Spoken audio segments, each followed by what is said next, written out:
The vibration of Nomara Station was a low-frequency hum that lived in the marrow of the bones rather than the ears. It was the sound of a city-sized machine struggling against the vacuum, a persistent industrial fatigue that smelled of recycled oxygen and the sharp electric bite of malfunctioning conduits. Corbin Strath stood by the observation port of the secondary docking ring, watching the silhouettes of asteroid miners drifting through the belt like iron ghosts. Beside him, Kirill Hale checked the charge on her pulse pistol for the 4th time in 10 minutes. Her movements were precise, a product of 20 years in orbital security, but her jaw was set with a tension that threatened to crack teeth. She did not trust the silence of the station, and she trusted the man standing next to her even less. Corbin Strath was not a soldier, though he wore the scars of a dozen wars he had ended with words instead of kinetic rounds. He was a diplomat of the old school, the kind that understood that a treaty was merely a temporary pause in the inevitable entropic slide toward violence. He stood with his hands clasped behind his back, his posture relaxed in a way that felt like a calculated insult to the gravity of the situation. They were at the edge of the frontier, a jagged line where the Terran mandate met the Vralkir hegemony. The Vralkir did not believe in compromise. To them, the universe was a zero-sum game of dominance and submission. They were a species built from iron-dense muscle and a cultural obsession with the sanctity of the predator. The meeting room was a tomb of dark, light-absorbent composite. The air was heavy, adjusted to a higher pressure and a lower temperature to accommodate the alien delegation. It smelled of wet earth and raw iron. As Corbin and Kirill entered, the sound of their boots on the deck plates seemed to be swallowed by the walls. The Vralkir were already there, 5 towering figures of grey, pebbled skin and eyes that glowed with the dim, persistent heat of cooling embers. They did not rise. They did not acknowledge the human presence with anything more than a predatory stillness. At the center of their line sat the one the intelligence reports called the Grey Killer, Molthor. He was not the largest of the Vralkir, but he carried an aura of absolute finality. His reputation was built on a foundation of 84 confirmed assassinations, each one a masterpiece of brutal efficiency designed to send a message to the victim's kin. He watched Corbin with a gaze that was entirely devoid of curiosity. To Molthor, the human diplomat was not a peer. He was a logistical hurdle to be cleared before the real work of conquest began. Corbin took his seat with a slow, deliberate grace. He didn't look at Kirill, who had positioned herself 2 paces behind him, her hand hovering near her holster. The silence in the room stretched, thick and suffocating, broken only by the rhythmic wheeze of the station's life support systems. Corbin reached out and placed a single sheet of synthetic parchment on the table. It was the draft for a demilitarized zone in the sector, a document that had cost the mandate 3 years of internal political bloodletting to produce. The negotiation lasted exactly 11 minutes. It was not a debate of terms. It was a performance of irreconcilable differences. Molthor spoke in a voice that sounded like grinding tectonic plates, dismissing the Terran proposal as the desperate wheezing of a dying animal. He spoke of the Vralkir right to the stars, of the weakness inherent in a species that sought to negotiate its survival. Corbin listened, nodding occasionally, a faint, almost imperceptible smile playing at the corners of his mouth. It was a look of academic interest, as if he were observing a fascinating but ultimately doomed specimen of some primitive era. Then, the world shattered. Movement in the room became a blur of gray and shadow. There was no shout, no dramatic declaration of war. There was only the sudden, violent displacement of air as Molthor lunged across the table. Kirill Hale was fast, but she was human, bound by the limits of carbon-based synapses. By the time her hand touched the grip of her pistol, the Grey Killer had already bypassed the table. His hand, a massive claw of hardened bone and muscle, gripped Corbin's shoulder with the force of a hydraulic press. With a sickening, wet crunch that echoed through the silent chamber like a thunderclap, Molthor drove Corbin Strath downward. The diplomat's body hit the edge of the reinforced table at an angle that defied the natural geometry of the human frame. The sound was unmistakable, the dry staccato snap of a spine being severed. 104 vertebrae discs and nerves reduced to ruin in a single, efficient motion. Corbin collapsed to the floor like a puppet with its strings cut. His head lolled to the side, his legs splayed in a grotesque, unnatural twist. A dark, thick pool of blood began to seep from his mouth, staining the polished deck. Molthor stood over him, his chest heaving slightly, his eyes fixed on the fallen man with a look of cold, satisfied completion. The other Vralkyr remained motionless, their faces masks of stone. The message was sent. The human representative was broken. The mandate was irrelevant. Kirill Hale stood paralyzed, her weapon half drawn, her heart hammering against her ribs like a trapped bird. The mission was over. The peace was dead. She looked at Corbin's body, waiting for the final tremors of death, the release of the soul from a ruined vessel. But then, the sound began. It started as a wet, bubbling rattle in the back of Corbin's throat, a hitching breath that should have been a scream of agony. Instead, it was a chuckle. It grew, bubbling past the blood and the bile, turning into a deep, resonant laugh that shook the diplomat's shattered chest. It was a genuine sound of amusement, raw and terrifying in its sincerity. The Vralkyr flinched. Molthor took a half-step back, his hand twitching toward the obsidian blade at his hip. In their culture, pain was a debt to be paid in silence or a weakness to be exploited through screams. They had no framework for a man who laughed while his nervous system was screaming into a void.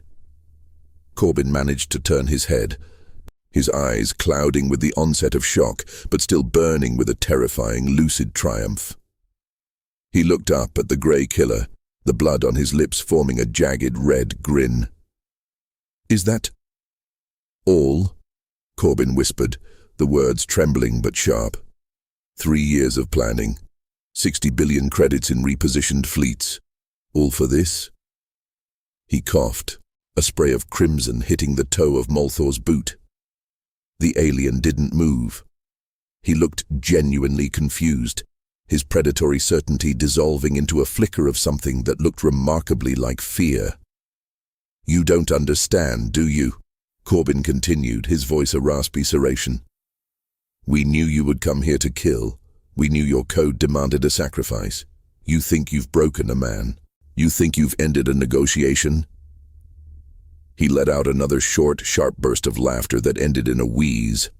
"I didn't come here to talk you out of war, Molthor. I came here to give you exactly what you wanted, a reason to stop. Because now you have spilled the blood of a Mandate High Envoy on neutral ground. You have committed an act of such profound dishonor by your own laws, attacking an unarmed messenger, that your elders will have to spend the next 50 years explaining why they shouldn't be purged by their own kin."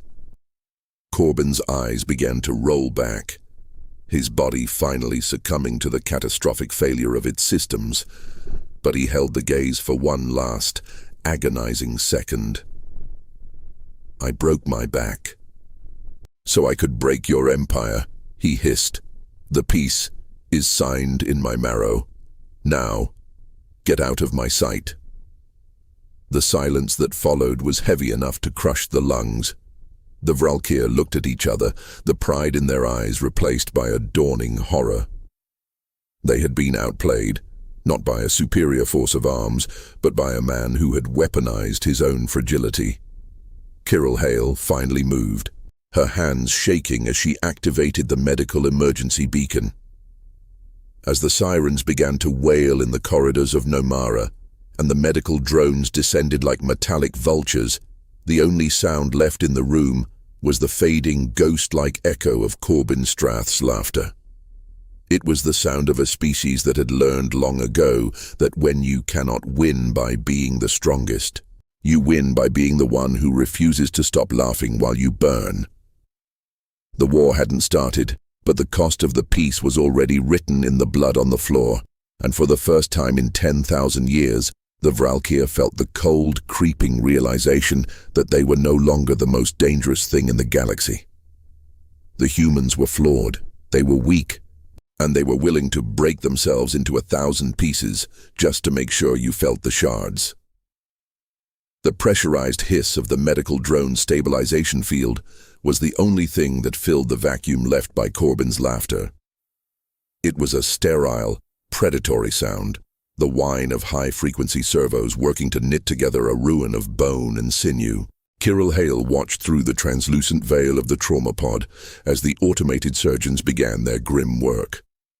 The diplomat's body was suspended in a suspension of synthetic proteins and numbing agents, a pale ghost drowning in a bath of clinical indifference. His eyes were open, staring at the flickering overhead lights of the Nomara medbay, but the fire that had fueled his defiant mirth was buried under a fog of grade 4 neurosuppressants. She could still feel the phantom weight of the room they had just left. The air there had been thick with the scent of unspent violence and the confused shame of the Vralkir. Molthor had not moved when the security teams arrived. He had stood like a monument of igneous rock, his eyes locked on the spot where Corbin's blood was cooling on the deck plates. The Grey Killer had looked less like a conqueror and more like a man who had accidentally stepped into a snare he didn't know existed. It was the first time in her 20-year career that Kirill had seen a Vralkir look small. The medbay's environmental scrubbers hummed with a frantic, uneven rhythm, struggling to clear the smell of burnt ozone and the copper-heavy stench of Corbin's internal failure. Outside the reinforced glass, the station's secondary docking hub was a hive of frantic, hushed activity. This was the cost of a peace bought with a broken back. 1,000 logistical nightmares unfolding in real time. Supply freighters were being redirected, pulse battery crews were being moved to yellow alert status, and the quiet, bureaucratic machinery of the Terran mandate was beginning to turn its cold glass eyes toward Nomara. A chime echoed through Kirill's neural link, a sharp, authoritative tone that bypassed her auditory nerves and vibrated directly against her skull. It was a Priority 1 transmission from the Mandate High Command. She stepped away from the trauma pod, her boots clicking with a hollow, lonely sound against the sterile white floor. She activated the hollow feed in a secure alcove, the blue light of the projector carving deep shadows into her tired face. The image that coalesced was not a general or a war hero. It was Director Aris Thorne, a man whose soul was composed entirely of spreadsheets and strategic attrition. He sat in a room that looked identical to every other office in the inner systems, windowless, functional, and devoid of any human touch. Thorne did not ask about Corbin's condition. He did not ask if the station was secure. The director's voice was as dry as parchment. He stated that the incident report had been reviewed by the Committee of 3. He noted that Envoy Strath had exceeded his mandate by 300% in terms of personal risk. Thorne paused, his eyes scanning a data slate off-camera, before continuing. He said that while the temporary cessation of hostilities was noted, the political optics of a high envoy being crippled on neutral ground were at best a strategic complication. The mandate, he informed her, could not afford to be seen as a collection of martyrs. It suggested weakness to the Outer Rim colonies. It suggested that human life was a cheap currency. Kirill felt a slow, simmering heat rise in her chest. She looked at the man on the screen, a man who had likely never felt the vibration of a hull breach or the gut-wrenching snap of a comrade's ribs. She replied that Strath didn't do it for the optics. He did it because the 6th Fleet was 3 weeks away from being combat-ready, and the Vralkir were 48 hours from crossing the demilitarized zone. He bought them time, she said, her voice tight and controlled. Thorne didn't blink. He said that time was an expensive commodity, and Strath had paid for it with his utility. The director then informed her that a replacement envoy was already in transit. He said that Strath's tactical sacrifice would be buried in a classified file under the heading of a technical accident. The official story would be that a life support malfunction had caused a localized gravity surge. There would be no talk of Vralkir aggression, and certainly no mention of the Grey Killer.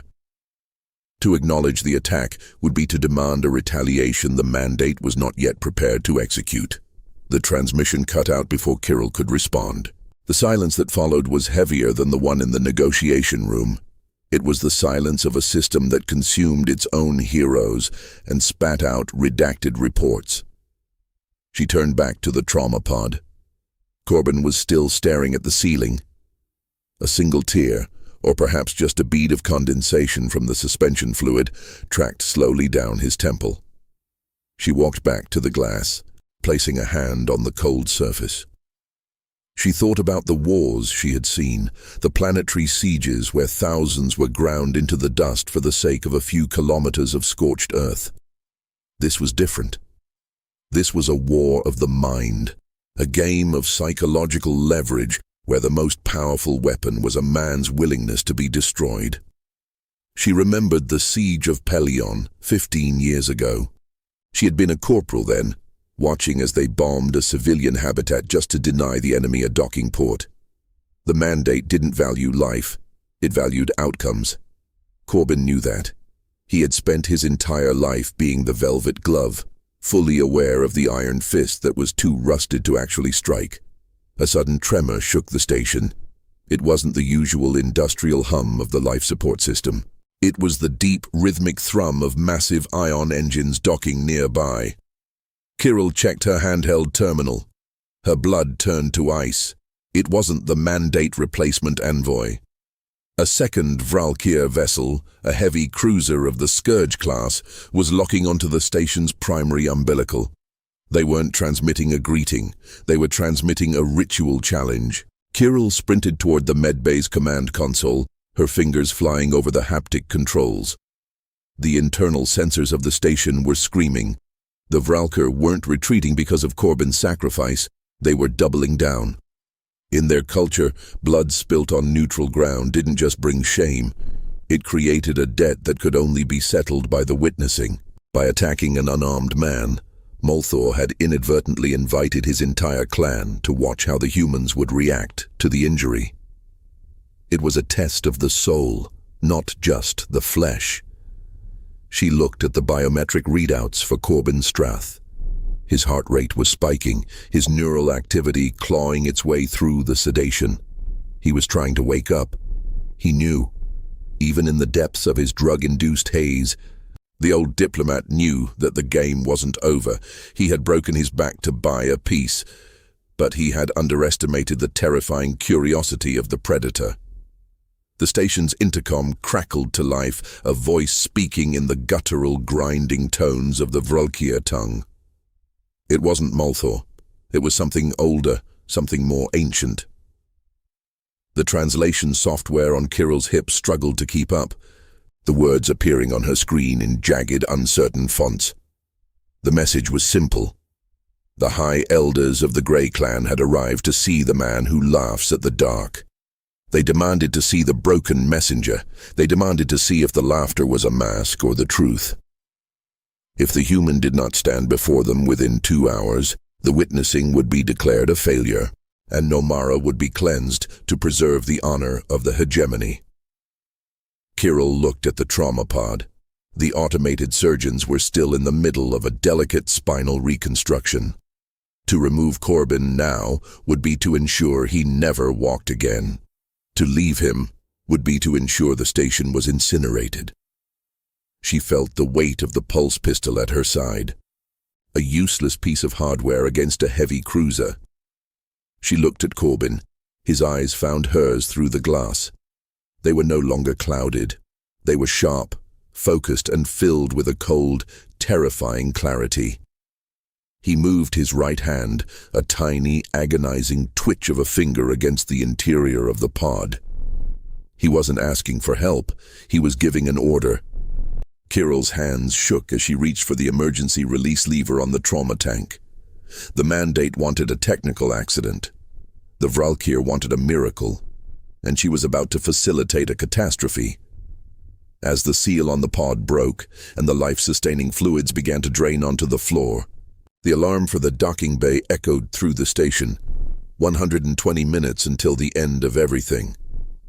The silence of the station was gone, replaced by the sound of 1 billion credits worth of medical equipment failing and the ragged, wet breathing of a man who refused to die quietly.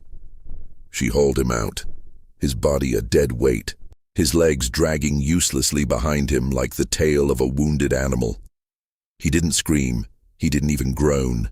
He just looked at her, his face a mask of sweat and sheer, agonizing will. "Dress me," he whispered, the sound like dry leaves on a tombstone.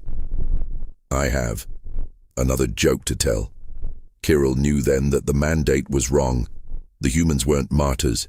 They weren't even heroes. They were something much worse. They were a species that would crawl through their own blood just to get the last word. And as she began to pull the formal diplomatic tunic over Corbin's limp, shattered frame, she realized that the most dangerous thing in the galaxy wasn't a Vralkir killer. It was a human who had nothing left to lose but his pride. The doors to the medbay hissed open, and the first of the Vralkir witnessing party stepped into the corridor. They were huge, clad in ceremonial plate that shimmered with the light of dead stars. They didn't come with guns. They came with recorders and ritual blades. Kirill propped Corbin up against a mobile gurney, her shoulder under his arm, her own strength the only thing keeping him from collapsing into a heap. They began the long walk toward the docking bay, a journey of 500 meters that felt like 5,000 kilometers. Every step was a tactical decision. Every breath was a strategic risk. In the distance, the hum of the station's engines began to change pitch. The mandate's replacement envoy was entering the system, blissfully unaware that they were walking into a slaughterhouse. Corbin leaned his head against Kirill's. "When we get there," he wheezed, "don't let them see. The gurney. I need to be standing." "You can't stand, Corbin," she whispered, her voice cracking. He looked at her, a jagged red-stained smile forming on his lips. "Then you'll just have to hold me up, won't you?" They rounded the final corner, the massive blast doors of Docking Bay 4 looming ahead. Beyond them waited the fate of the frontier, a room full of predators and a lie that was rapidly becoming the only truth left in the dark. The weight of Corbin Strath was not merely the mass of 180 pounds of bone and muscle. It was the gravitational pull of a dying piece. Kirill Hale felt her own hydraulic knee joints groan as she adjusted her stance, her shoulder wedged deep into the diplomat's armpit. The air in the corridor leading to Docking Bay 4 had changed. It no longer smelled of the sterile, recycled mint of the medbay. Now it was thick with the scent of superheated grease and the stinging, invisible bite of static electricity.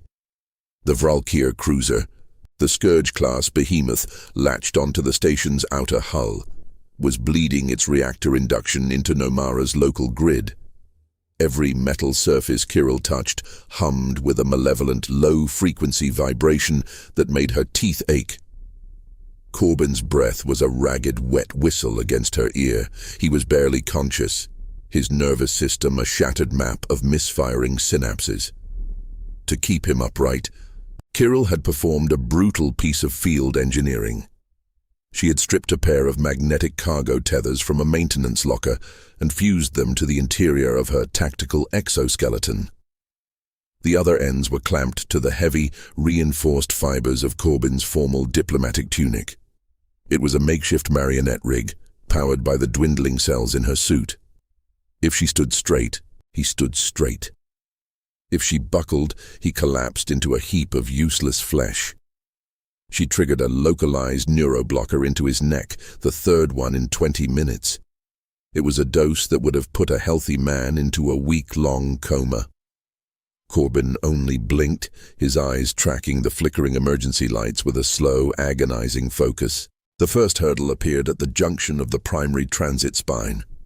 A massive heat exchange pipe had ruptured under the strain of the Vralkir induction field. A curtain of white, scalding steam hissed across the path, shimmering with the blue arcs of displaced electrons. The station's automated damage control system, a mindless subroutine already losing its grip on the situation, had responded by sealing the local ventilation. The temperature in the corridor was climbing past 40 degrees Celsius. Sweat began to sting Kirill's eyes, mixing with the grime of the medbay floor. She reached for the manual override on the wall panel, her fingers trembling. She attempted to divert the station's internal coolant flow to suppress the steam, a standard tactical maneuver taught in the first year of the Security Academy. It was a logical, technical solution to a physical barrier. But as the command processed, the screen turned a violent, bruised purple. The Vralkir weren't just docking, they were consuming. Their ship's electronic warfare suite had already begun an invasive crawl through Namara's primitive operating system. The station's AI didn't just refuse the command, it interpreted the coolant diversion as an act of sabotage. A heavy, armored blast shutter slammed down behind them, cutting off their retreat to the medbay. Ahead, the steam intensified, turning the corridor into an oven. Kirill felt the heat sink in her suit begin to whine, the warning icons flashing amber in her peripheral vision.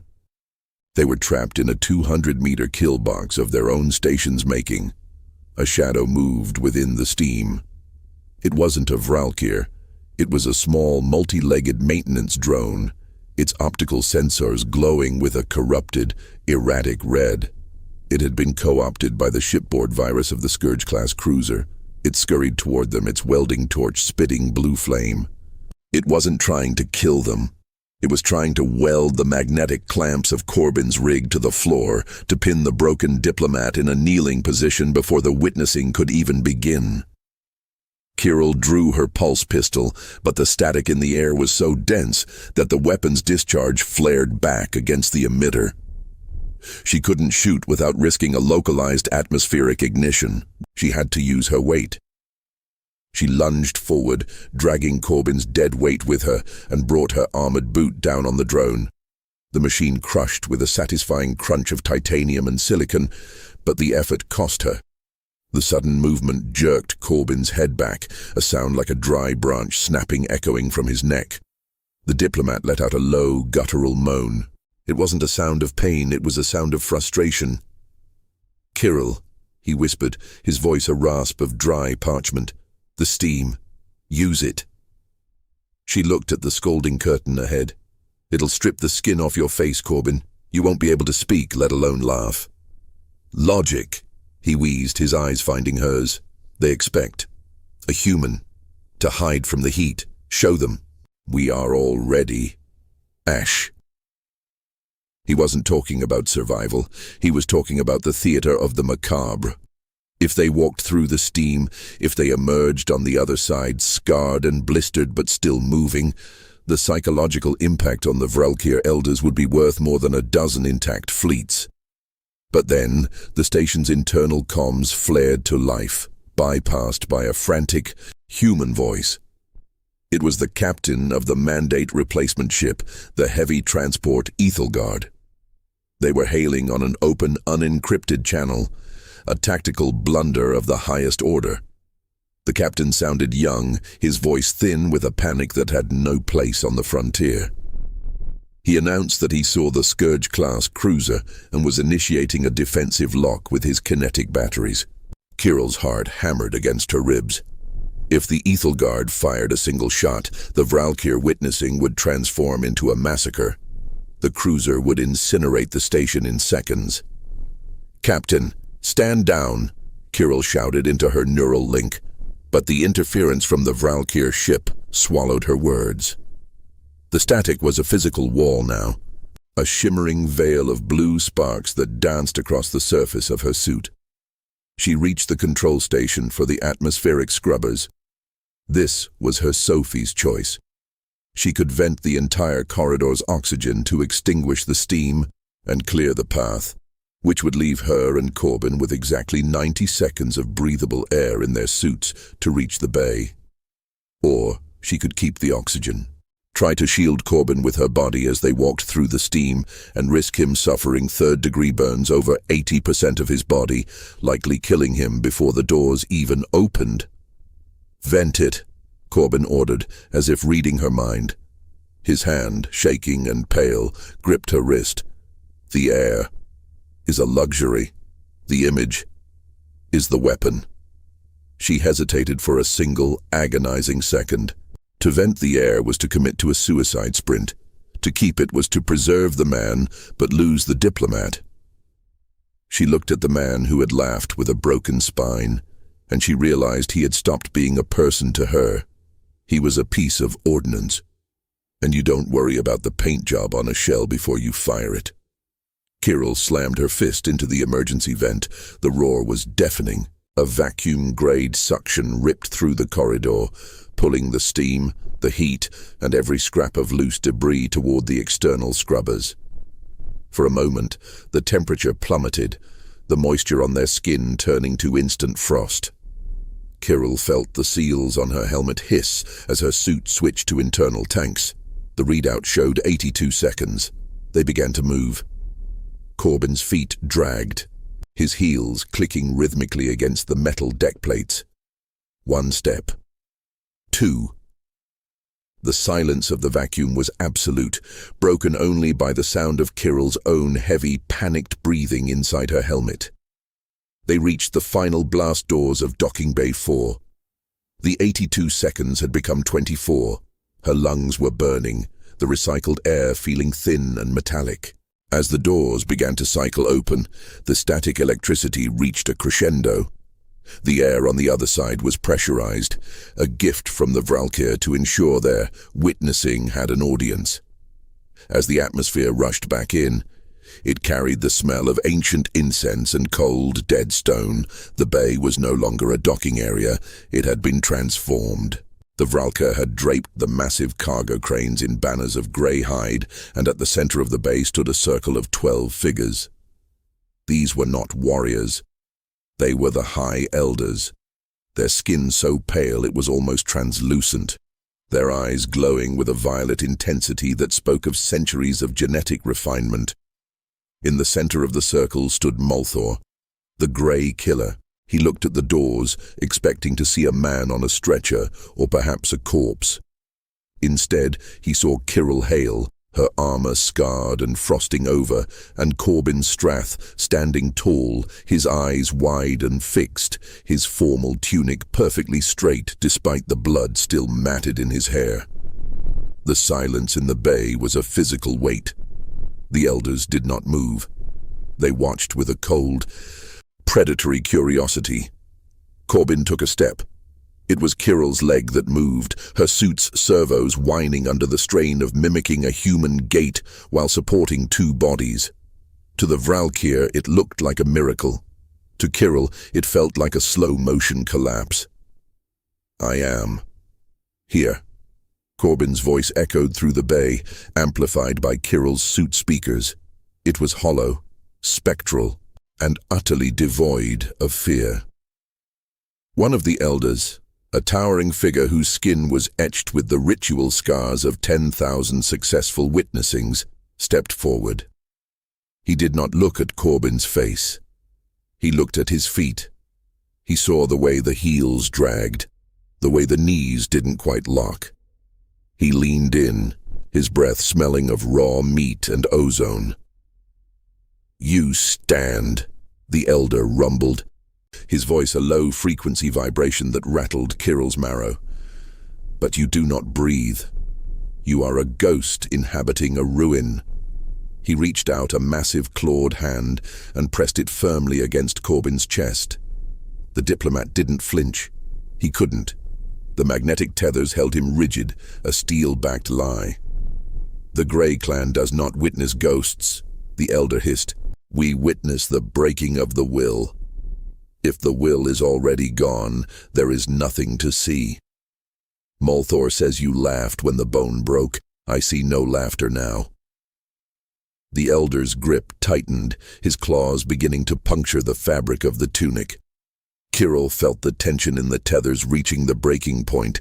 If the elder pushed any harder, the anchors would rip through Corbin's chest, or the suit's power would fail, and the diplomat would fold like a discarded rag in front of the entire hegemony leadership. At that moment, the station's proximity sensors screamed. A massive, kinetic impact shuddered through the bay, throwing several of the younger Vralkyr off balance. Kirill looked at her internal display. The Ethelgard hadn't fired its batteries. It had been hit. A third fleet had just exited warp. They weren't Mandate, they weren't Vralkyr. The signature was erratic, jagged, and ancient.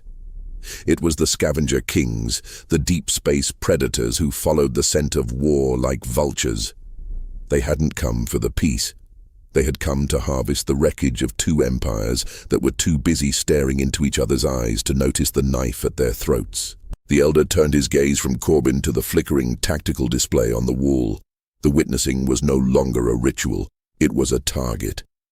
It seems, Corbin wheezed, a fresh line of blood trickling from his nose. The joke just got a lot funnier. Behind the elders, the massive hangar shield began to shimmer and fail. The cold, dark eyes of the scavenger ships were visible now, drifting in the void like obsidian sharks. The witnessing was over.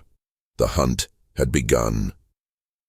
And Corbin Strath, the man with the broken back, was the only one still smiling. The first boarding spike from the scavenger fleet did not hit the hull with a roar. It arrived as a sequence of violent, discordant shudders that traveled through the deck plates and into the soles of Kirill's boots.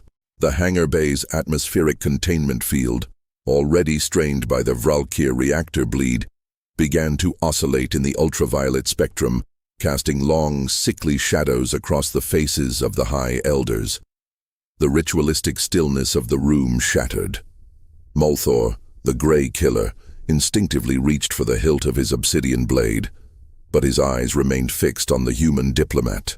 He was caught between the ancient law of the witnessing and the raw, cold reality of a tactical ambush.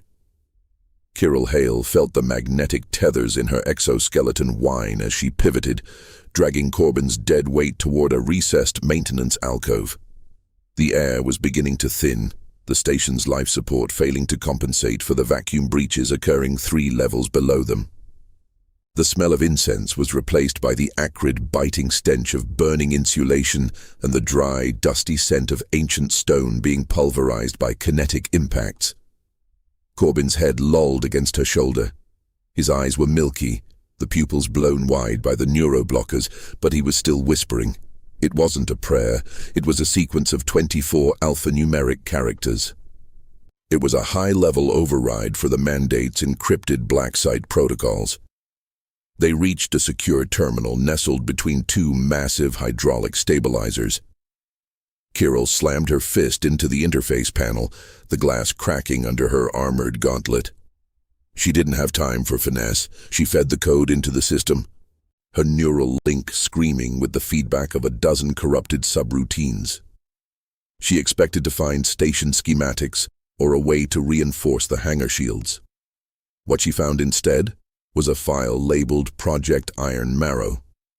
The data cascaded across her retinal display in a blur of clinical terminology and cold, bureaucratic death. She felt a chill that had nothing to do with the failing heaters of the bay. The Mandate's high command had not sent Corbin Strath to Nomara to negotiate a ceasefire. They had not even sent him to be a martyr for the sake of political optics. The diplomat was a delivery system. The report detailed a specialized surgical procedure performed on Corbin 6 months prior. His spinal column had not just been pre-weakened, it had been hollowed out and replaced with a ceramic composite lattice containing a dormant, high-yield nanite strain. The trigger for the dispersal was not a remote command or a timer. It was the specific catastrophic failure of the 5th and 6th cervical vertebrae. It was the exact injury Molthor had inflicted in the negotiation room. The laughter.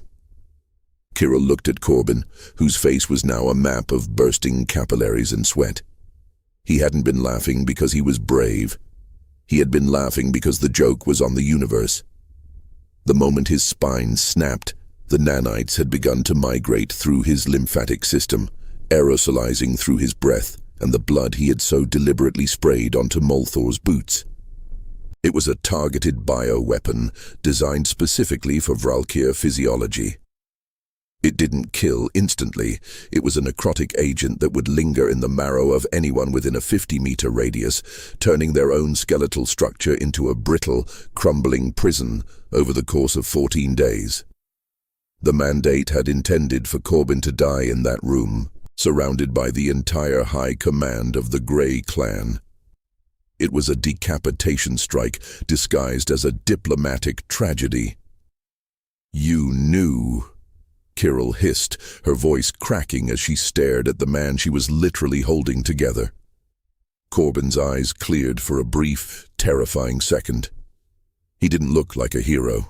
He looked like a man who had accepted his role as a monster so the rest of his species could remain clean.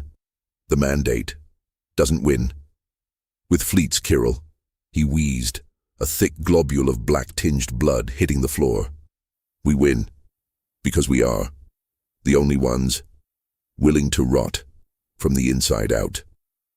The realization hit her like a kinetic slug. She was not protecting a diplomat. She was guarding a biohazard. If the Scavenger Kings breached the bay and took Corbin, they would carry the infection back to the Rim. If she let the Vralkir elders take him as a prisoner of war, the entire hegemony would be silenced within a month.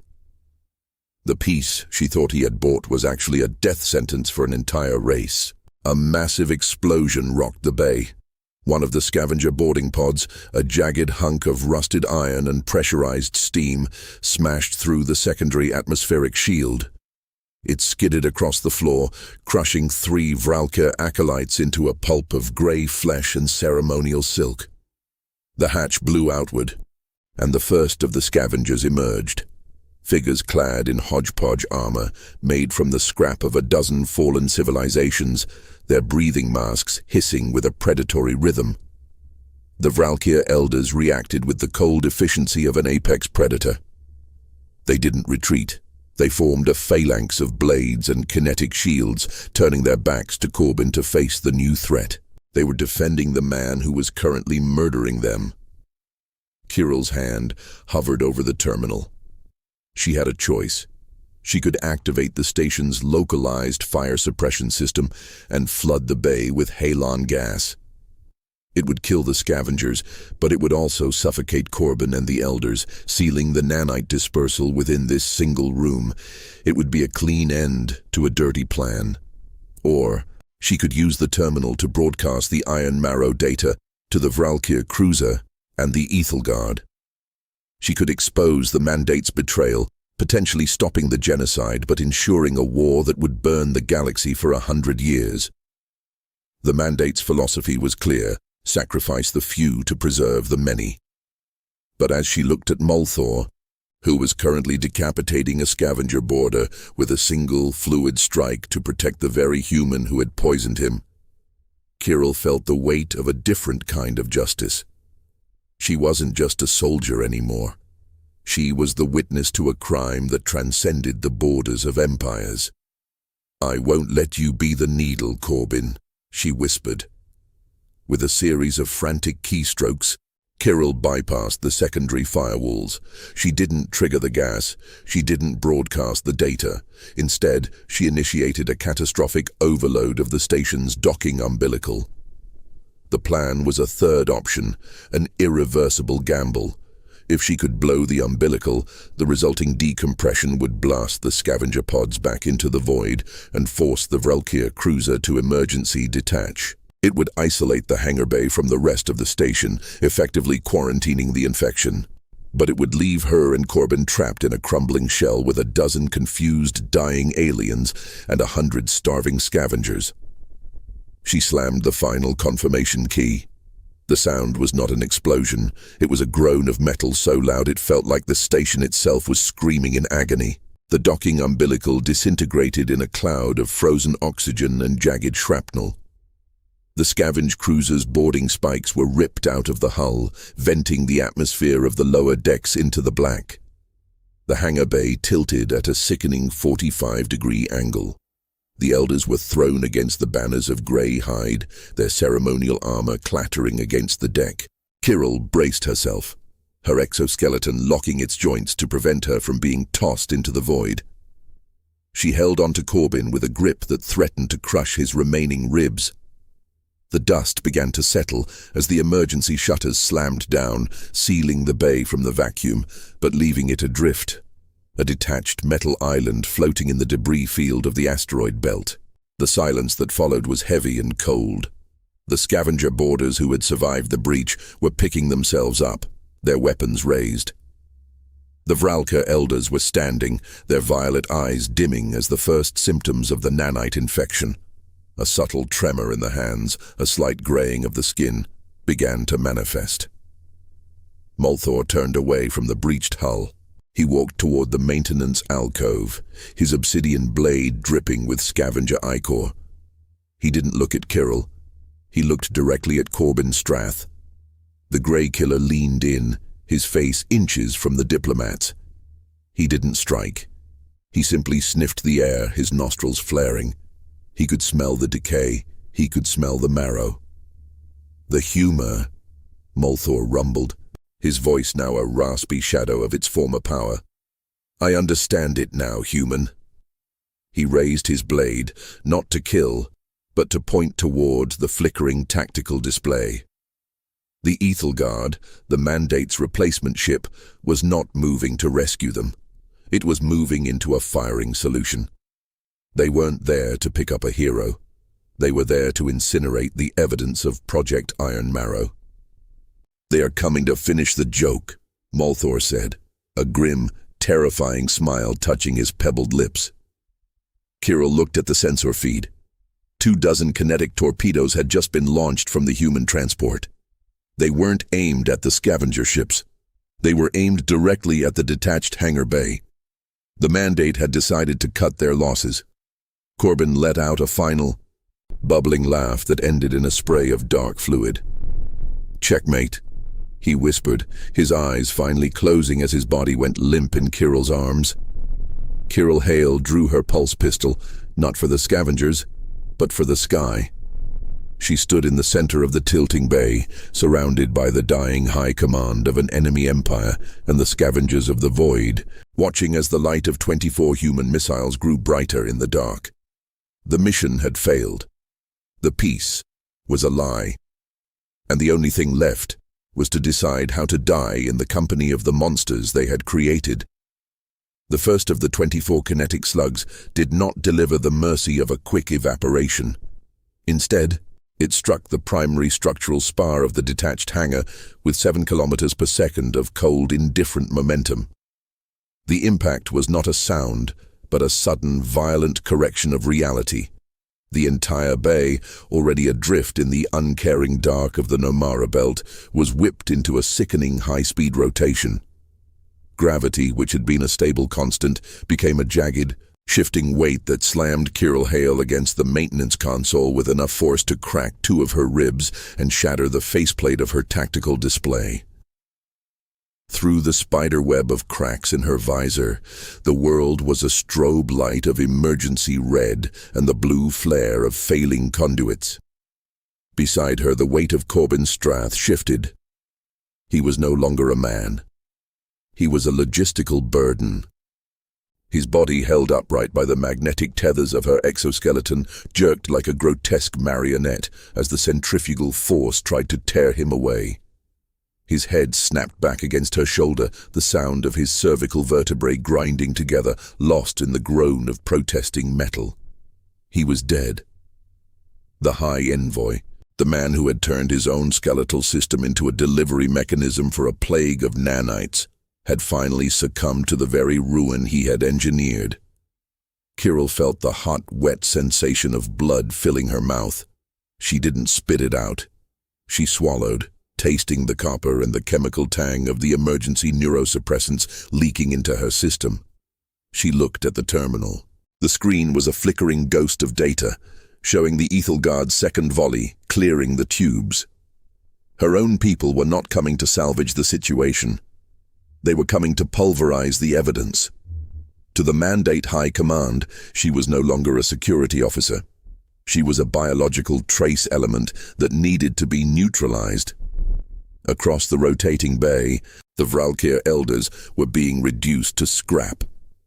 Their ancient heavy bodies, designed for the high-gravity wells of the hegemony, were being thrown like ragdolls against the jagged wreckage of the scavenger boarding pods. Molthor, the Grey Killer, was the only one still anchored. He had driven his obsidian blade through the deck plating, his massive muscles bulging as he fought the centrifugal pull, but even he was failing. The iron marrow nanites were already visible under his skin, thin gray lines that looked like a spiderweb of necrotic rot, turning his dense muscle into something brittle and chalky. Molthor's eyes met hers across the spinning chaos. There was no hatred left in them. There was only the exhausted recognition of two soldiers who had realized too late that they were fighting on the same side of a slaughterhouse floor. He tried to speak, but his jaw cracked, a shard of his own bone piercing his cheek from the inside.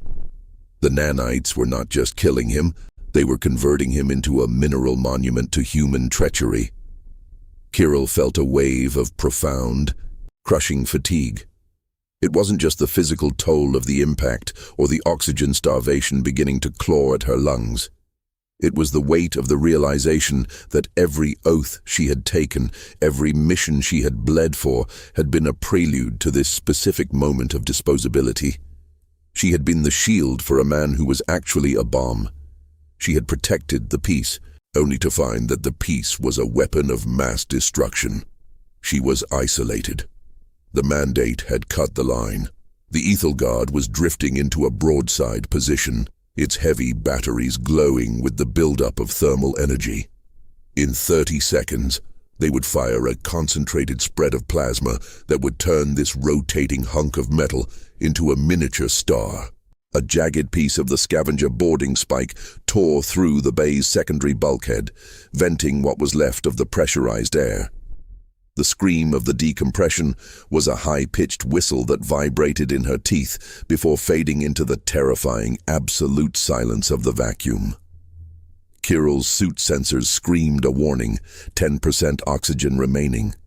She looked at Corbin's corpse. The laughter that had filled the negotiation room was gone, replaced by the slack-jawed emptiness of a used-up tool. She felt a sudden, irrational urge to scream at him, to demand why he hadn't told her, why he had allowed her to believe in the nobility of his sacrifice. But she knew the answer. The Mandate didn't need believers, it needed components. She was at the bottom of a hole that spanned the entire galaxy. There was no cavalry. There was no strategic reserve. There was only the cold rotation of a dying hangar and the glow of incoming fire. "Is this it?" she whispered, her voice a ghost in her own ears. "Am I just more debris?" She closed her eyes, waiting for the finality of the Ethelgard's plasma. But in the darkness of her own mind, a memory surfaced. A technical footnote from her training in the orbital defense sector. The scavenger boarding pods weren't just hunk of iron. They were built around salvaged fusion torches, primitive but incredibly high-output engines used for high-velocity breaching. They were designed to ignite once, with enough thrust to pierce the hull of a dreadnought. If one of those torches was still intact, if she could bypass the scavenger's crude, kinetic-locked igniter. She opened her eyes. The bay was still spinning, the stars outside the breach a blurred streak of white light. She looked toward the largest of the scavenger pods, the one that had crushed the Vralkir acolytes.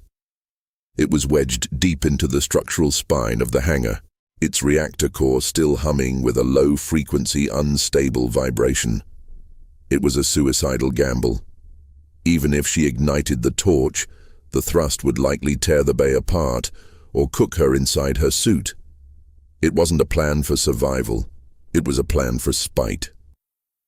If the mandate wanted to erase the evidence, she would make sure the evidence moved so fast they couldn't hit it.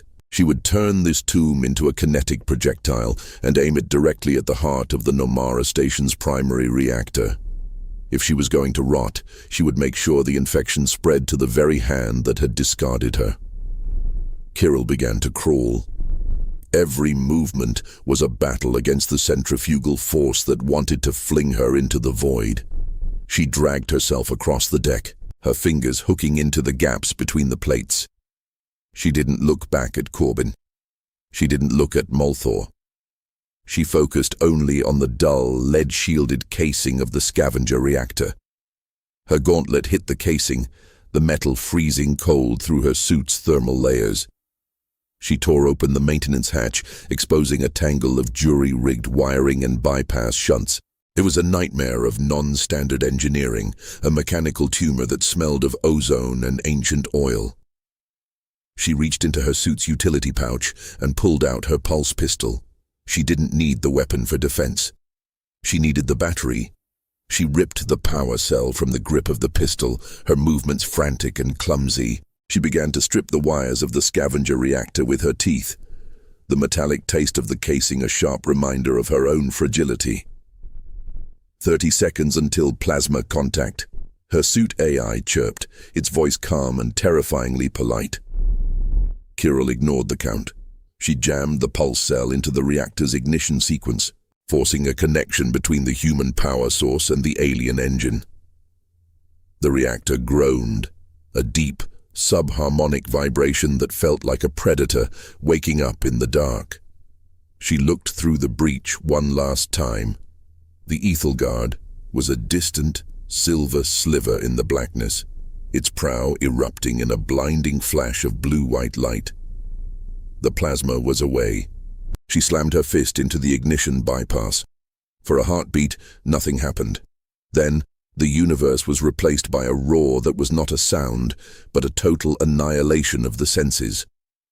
The scavenger fusion torch ignited with the fury of a dying sun.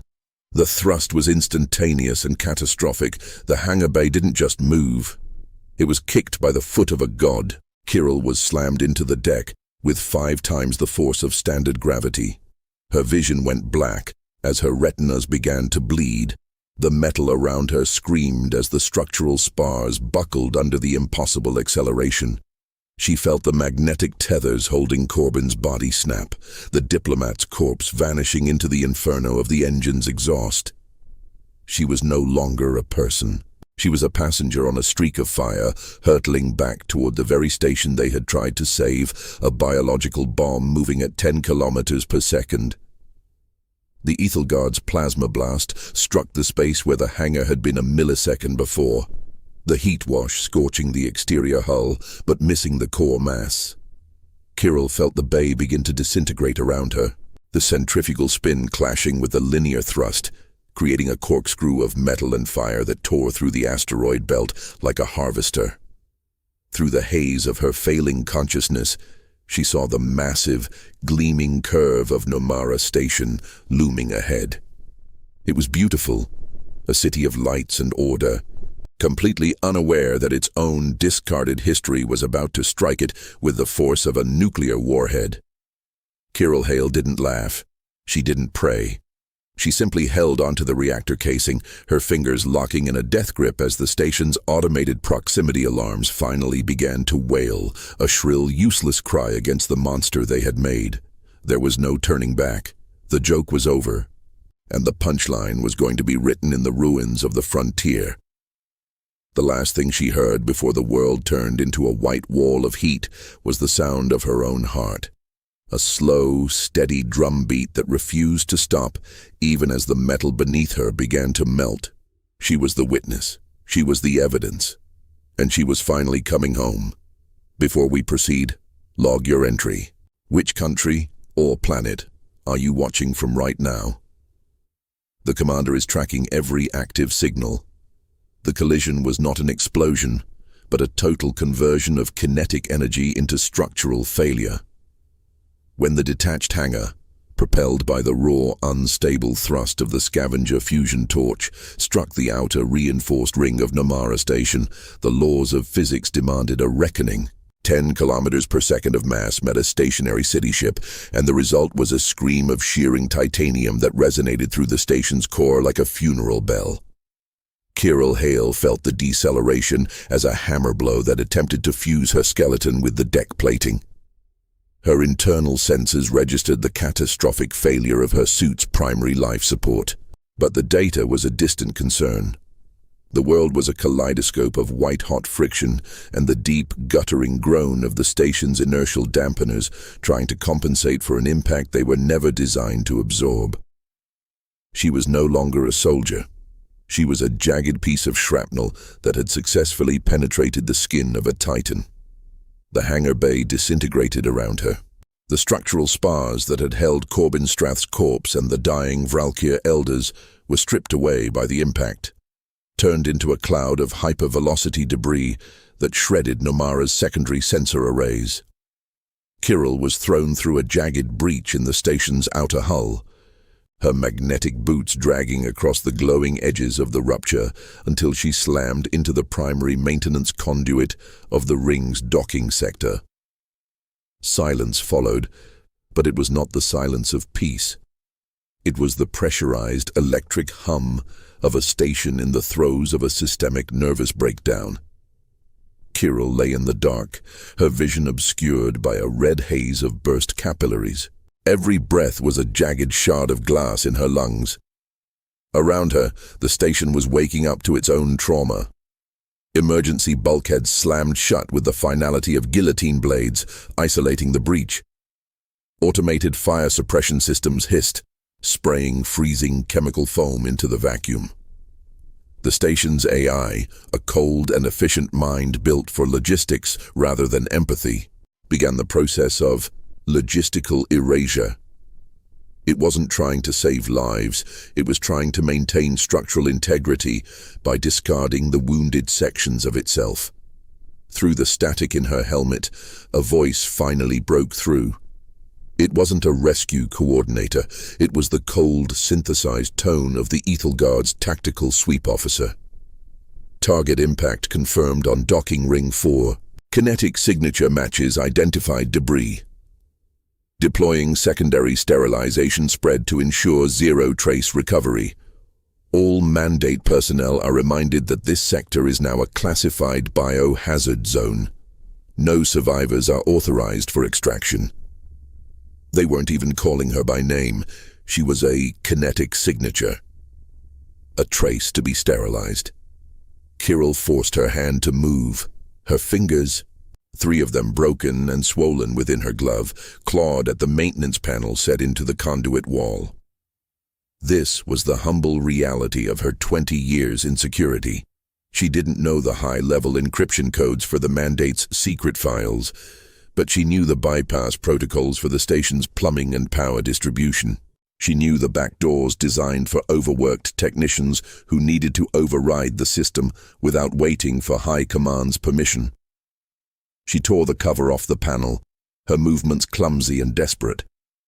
Behind the casing lay a nest of fiber optic cables and manual circuit breakers.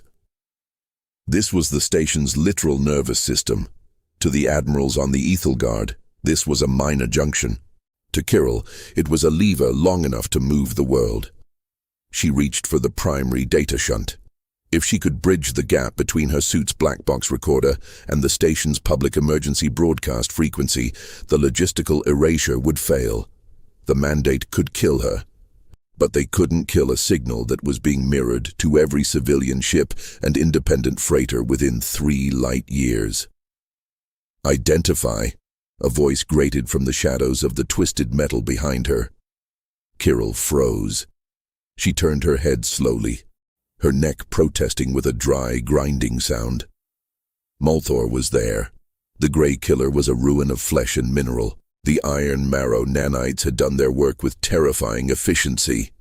His left arm was a gray, calcified pillar, fused to the bulkhead he had been thrown against.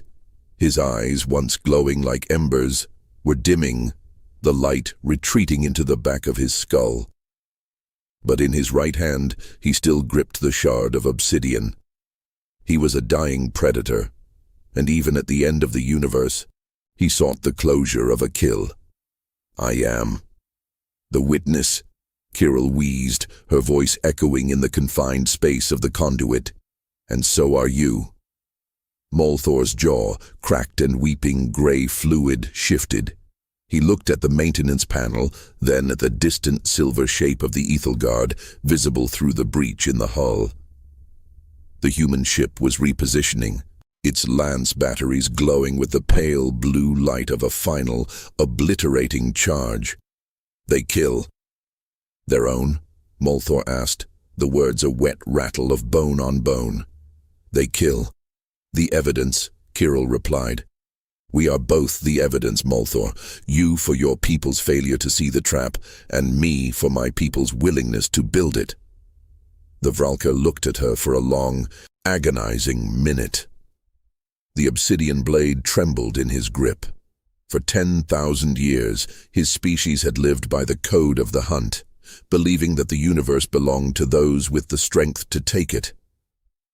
But here, in the cold dark of a maintenance crawl space, he was being faced with a different kind of strength, the strength of a species that would burn its own house down just to ensure the neighbor's foundations were salted.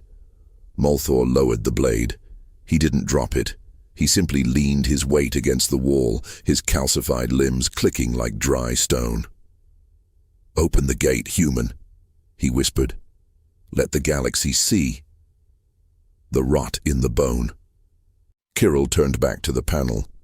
She didn't have the tools to strip the wires, so she used the jagged edge of her shattered faceplate.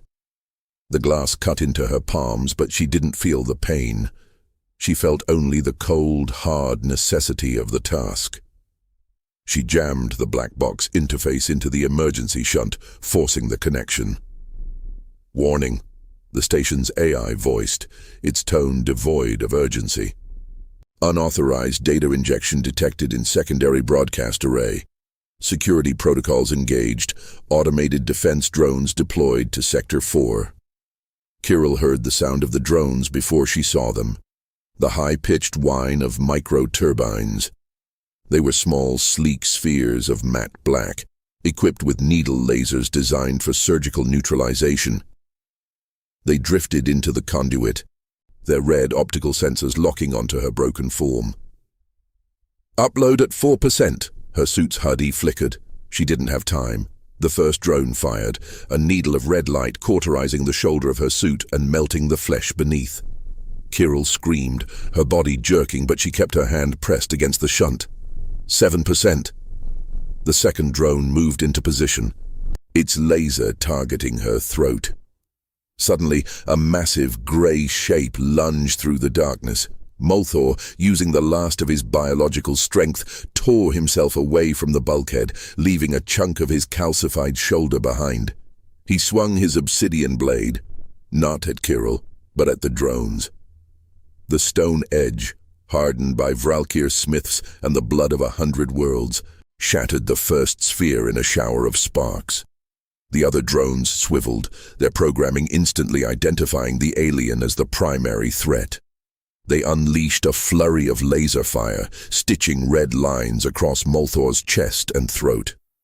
The Vralkir didn't scream. He roared, a sound of ancient prehistoric defiance that drowned out the station's alarms. He became a wall of grey stone and dying fury, shielding the human woman and her technical gambit. 12%, Kirill sobbed, her fingers slick with her own blood. "Come on, Corbin, you bastard. Let the world see what you did." The Ethelgard fired. The lance beam struck Nomara's docking ring with the precision of a surgeon's scalpel. It wasn't meant to destroy the station. It was meant to excise the infection. The section of the conduit where Kirill and Molthor stood was vaporized in a millisecond, the atmosphere igniting in a brief, brilliant flash of orange flame before the vacuum swallowed the heat. Kirill felt herself being lifted, the floor vanishing beneath her as the entire docking sector was sheared away from the station's spine. She was drifting, falling into the black, surrounded by the glowing red shards of the station's hull. But the panel had held just long enough. In the final second before the lance beam hit, the data had hit the relay.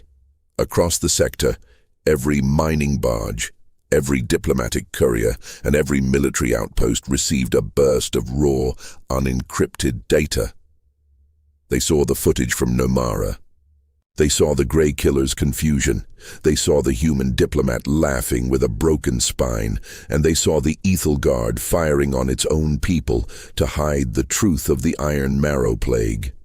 Kirill Hale tumbled through the void, her oxygen levels hitting zero. The stars were bright, too bright, and the silence was finally absolute.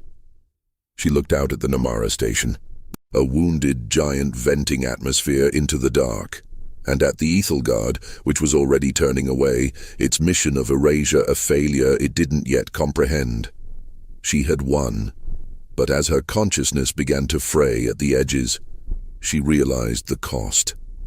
The peace Corbin had bought with his marrow was now replaced by a truth that would start 1,000 more wars.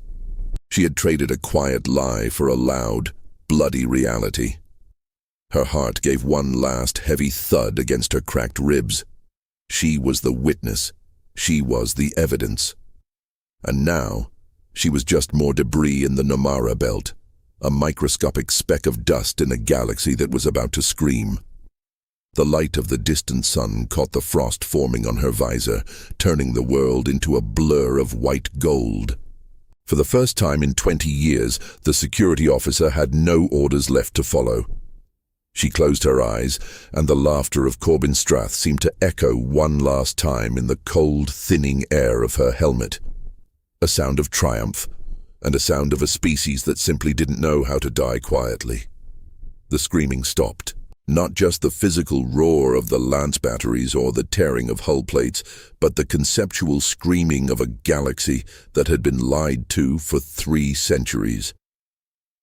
When the Ethel Guard retreated into the velvet dark of the jump gate, it left behind a graveyard of cooling titanium and a truth that no amount of orbital bombardment could cauterize. Kirill Hale did not die in the vacuum. Death requires a certain level of cooperation from the universe that the Nomara belt was not prepared to provide.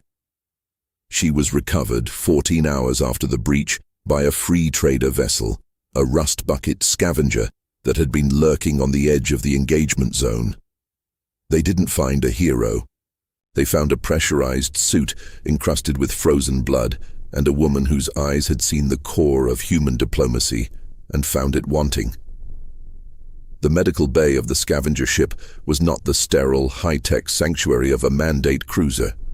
It was a repurposed cargo hold that smelled of stale sweat and industrial lubricant. There were no medals here.